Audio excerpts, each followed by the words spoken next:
So guys, may mga nababasa ako sa comment section kung yung device na ginagamit ko para kay Toyota Vios 2025 is gumagana daw ba kapag umaandar.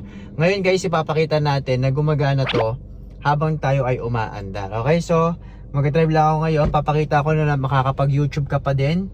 Ayan, pindutin na natin. Hinaan ko lang yung sound guys para hindi ako makopyright ha. So ayan, aandar na tayo. Ayan, pakita natin na umaandar na tayo. Driving. Umaandar pa din. Maandar. Ayan guys, maandar. Driving ako. Ayan.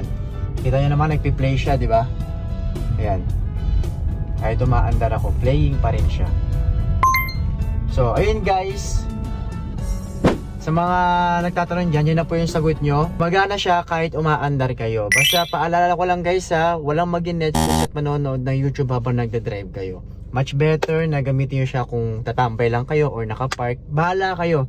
Kung gusto nyo ng minimal upgrade, pwede yung ganito, pero mag-iingat pa rin at gamitin sa tamang paraan. Okay? Yun na naman guys yung update para dito sa ating device na ginamit ko sa Toyota Vios ko 2025.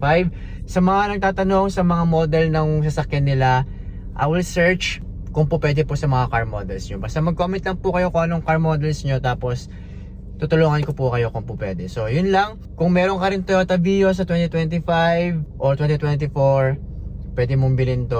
Ano dyan yung link sa may baba. So yun lang guys.